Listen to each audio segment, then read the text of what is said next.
Welcome to another exciting episode of Howard's Opinion. I'm your host, Howard, and I'm thrilled to have you joining me today. We've got a fantastic show lined up for you, packed with the latest sports news, analysis, and debates. Let's dive right into our first topic, the 2025 NFL Draft. As we approach the big event, teams are gearing up to make their picks and shape the future of their franchises. But have you ever wondered which teams have the most draft picks?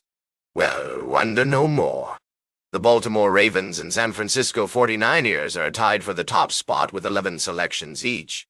That's right, folks. These two teams have a whopping 11 chances to snag the best talent in the league. Now, I know what you're thinking. What about the other teams? Who's got the fewest picks? Well, it's the Minnesota Vikings who are at the bottom of the list with just 4 draft picks. That's going to make it tough for them to rebuild and strengthen their roster. But here's the thing. Having more draft picks doesn't necessarily guarantee success. It's all about making smart choices and finding those hidden gems that can make a real impact on your team. Just think back to some of the greatest draft steals in NFL history. Players like Tom Brady, who was picked up by the Patriots in the 6th round, or Terrell Davis, who was drafted by the Broncos in the 6th round as well. Of course, we'll be keeping a close eye on all the action as it unfolds. From the top prospects to the surprise picks, we'll be analyzing it all and bringing you our expert opinion. And speaking of opinions, I've got a few thoughts on the NFL's top draft picks over the years. Did you know that some of the greatest players in the league were actually top picks? Guys like Peyton Manning, Eli Manning, and Andrew Luck. They were all number 1 overall picks. But what about the best first-round picks of all time? That's a topic for debate, folks. Some might say it's guys like Joe Montana or Dan Marino, while others might argue that it's players like Aaron Rodgers or Drew Brees. Whatever your opinion, we want to hear from you. Share your thoughts with us on social media using the hashtag #HowardsOpinion. We'll be right back with more fascinating sports news on Howard's Opinion. Welcome back to Howard's Opinion. We're halfway through today's show, and I'm excited to dive into our middle segment. If you're just tuning in, be sure to catch up on our previous discussion. And if you're a regular listener, thanks for sticking with us. Now, let's talk about what's happening in the world of NASCAR. As we celebrate Easter Sunday, many fans might be wondering, is there a NASCAR race today? Well, I've got the answer for you. Unfortunately, the NASCAR Cup Series is taking its lone-off weekend of the 2025 season, which means no racing action on Easter Sunday. However, it's worth noting that the NASCAR Craftsman Truck Series and NASCAR Xfinity Series did take to the track at Rockingham Speedway over the weekend. And if you're wondering why there's no Cup Series racing today, it's because NASCAR has chosen to observe Easter as one of its rare off weekends. Interestingly, this isn't always the case. In fact, the NASCAR Cup Series has competed on Easter Sunday 14 times since 1953, including the last 3 years prior to this season.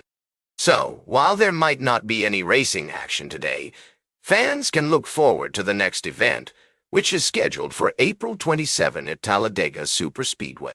If you're eager to get back to racing, don't worry.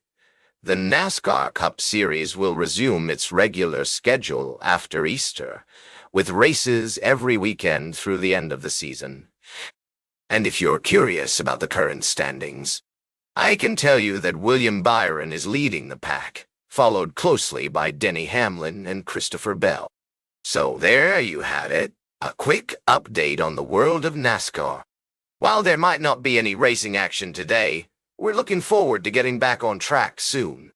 Stay tuned for our final story of the day, right here on Howard's Opinion. Welcome back to Howard's Opinion. We're closing out today's show with a look at the latest news from the world of sports. I've got 3 exciting stories to share with you, so let's dive right in. First up, we've got some news from the college basketball scene. Bradley University has just landed a major transfer in Alex O'Connell, but that's not all.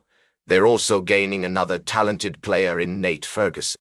However, it seems like Iowa is making moves as well, with their basketball team being linked to Missouri Valley Conference standout Kenner Davis Jr. This 6'6" guard from Southern Illinois is certainly a promising prospect, averaging 16.3 points and 4.9 rebounds per game last season. But that's not all. We've also got some updates on the Iowa Hawkeyes baseball team. They're currently facing off against Michigan in a 3-game series, and after winning the first 2 games, they're looking to sweep it today. With Reese Buter taking the mound for the Hawkeyes, things are shaping up to be an exciting finale.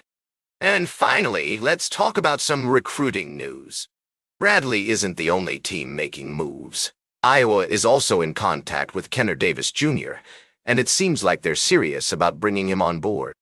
With his impressive stats and experience playing against top teams, he could be just what the Hawkeyes need to take their game to the next level. But here's the thing. While all these moves are exciting, we can't forget that there are still plenty of unknowns out there. Will Davis choose Iowa, or will he opt for another school?